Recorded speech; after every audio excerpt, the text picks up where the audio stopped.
Hello and welcome again to this edition of Fi TV. I'm your host, Brad Swanson. We are coming to you from across the street of the Florida Capitol during the 2022 Florida legislative session.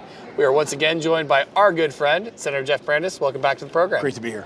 All right, so you're always working on some fun stuff, but before we go, last time we talked, you're like, Brad, getting my pilot's license. Yeah. You got your pilot's license? So I've had my pilot's license since college. I just took after I had kids and a wife and everything else, it took me another. Are you saying life got in the way of 15 your years of certifications? to get back into flying again. All right, what kind of plane did you get? But during COVID, I think everybody during COVID should have had a COVID hobby to learn a new skill.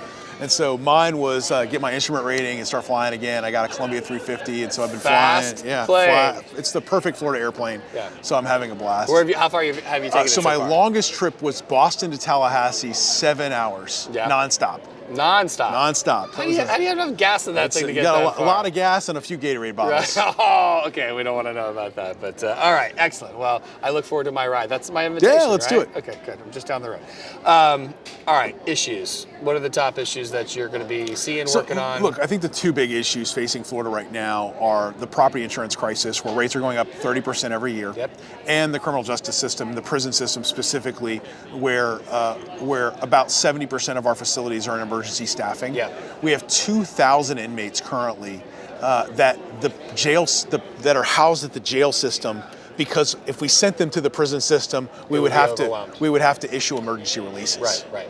And so we have inmates in Pinellas County sleeping on the floor because the prison system is inadequate to handle them. So what's the solution? Because of the emergency staffing. Is it changing sentencing? In the short term, it's going to be pay. Yeah. Right now, the big challenge is corrections officers are paid about $38,000 a year. They can go work for their local sheriff or their local, police department and make 50 plus, get a signing bonus, get a move in, get moving expenses covered. It's not a structural issue. It's a staffing issue, right now. In the short term, it's a staffing issue. Okay. Longer term, it's a structural issue. Okay. If we have this problem today, we only have 80,000 inmates incarcerated in Florida's prison system, but we have 800 Floridians moving here a day. Right. We also have all of those individuals from 2020 and 2021 that have yet to be adjudicated because the court system was shut down. Right. So many of those people are going to end up in the prison system. Well, no one's done more than you on, shall we say, right-sizing how we sentence people. So not everybody's going to prison, right, for the wrong kind of things. You've done a lot of work in cleaning that up. We've but tried. We're going to have to build some more structures. You're going to have to. Ultimately, what we need is a long-term plan for our prison system. Okay. There isn't one. We have a better plan for electric vehicle charging infrastructure in the state than we do for the 80,000 people that we incarcerate in Florida's prison systems. Most of Florida's prison systems, if you go to any prison, I've toured a bunch, they have about 1,500 inmates. Oftentimes there's only one or two educators in that facility. Right. So about half of my inmates, half of my 80,000 inmates can't read at the 6th grade level. So they're being housed, they're not being reformed. We basically warehouse, we don't correct. Right. That's the underlying theme of the correction system right now in Florida, is there's no real long-term vision, there's no plan, and basically we don't follow any of the best practices. I was going to say, that's where I was going, is what are the best practices and where do we look to for changing how we're set up in Florida? So we can look around the country. Texas actually is a leader in criminal justice reform. Georgia's done a lot of work in this to try to right-size their prison system. Okay.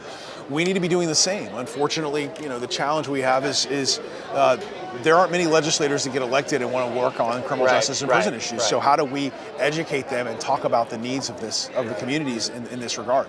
So to me, that's one of the big issues of the state of Florida, and probably one where we're the farthest behind the states. Well, you've always been kind of out front. Who are you bringing up? Because you're a senior, you're kind of there. I mean, who are you bringing along that are going to be, the next leaders? Really, it's how do we get more legislators to go out and visit their local prisons, see the problems that exist, and then how do we bring the best ideas to them? So one of my issues is, after I leave the legislature, I really want to start a 501c4 that focuses on helping the legislature establish these longer term plans and building that big vision. Right, doing the long-term vision. Okay, so let's switch from corrections to insurance, which I think my insurance company should be in the correction system because my bill got doubled last year.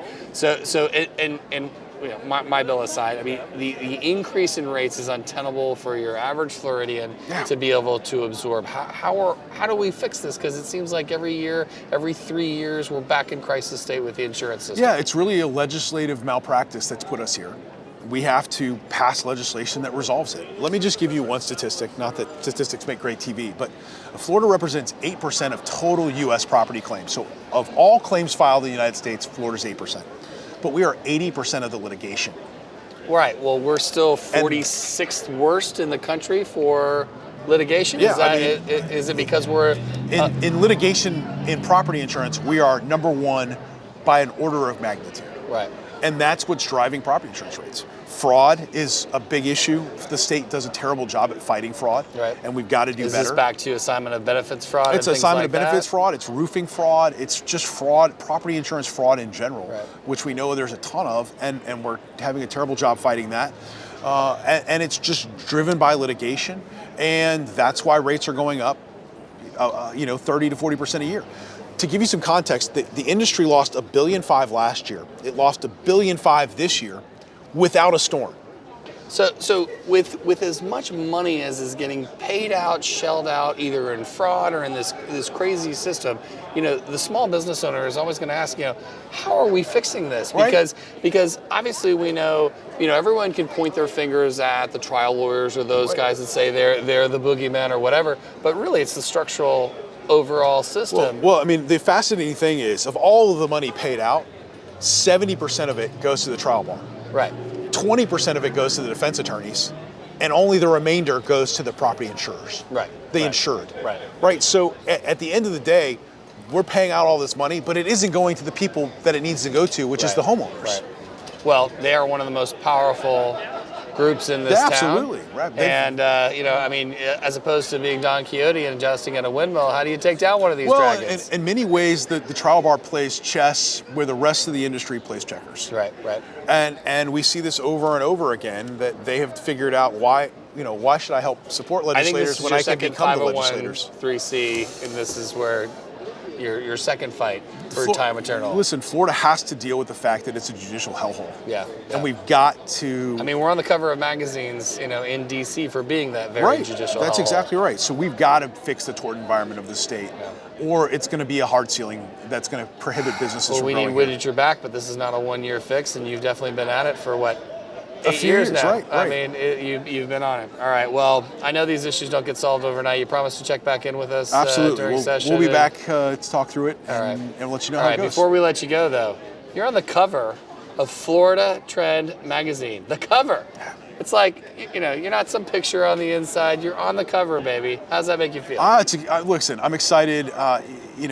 I think I'm there because I'm an independent voice in this process. I'm a libertarian. I would describe myself as a libertarian with a capital L and a Republican with little r. Yeah. I want smaller government. I want more efficient government, and that's what I'm going to spend my last few months doing. Yeah. Well, I mean, I think everybody was fine with your libertarianism when it was freight trucks and autonomous vehicles and things in that space that were sexy and exotic. But when you're a libertarian on these issues that are sacred cows, it becomes a challenge. So how are you dealing with those challenges? Look, you just put your best ideas forward. Yeah. I think that's what the people that sent me here expect, is for me to, every year, whether they pass or not, for me to put my best on my best thinking forward. Yeah. And so what I've filed this year is my best thinking, and hopefully it gets picked up. I think in many cases it will. But you just keep rolling that ball up the hill, and eventually it's going to get over there. Well, look, regardless of what happens this session, we know you're going to fight for it. You've been a fighter for your constituents, for your thoughts, your ideas, and you'll continue to do that long after you're outside of this process. But we're grateful for all the time that you spend and have shared with us on Fight TV while you've been in the process, and we're just grateful for you. I appreciate it. Thank you so much. Thank you, man. Appreciate it. That's all the time we have for this episode of Fight TV. For more great interviews like this one, hit us up on our social media feeds. And for now, thanks for tuning in.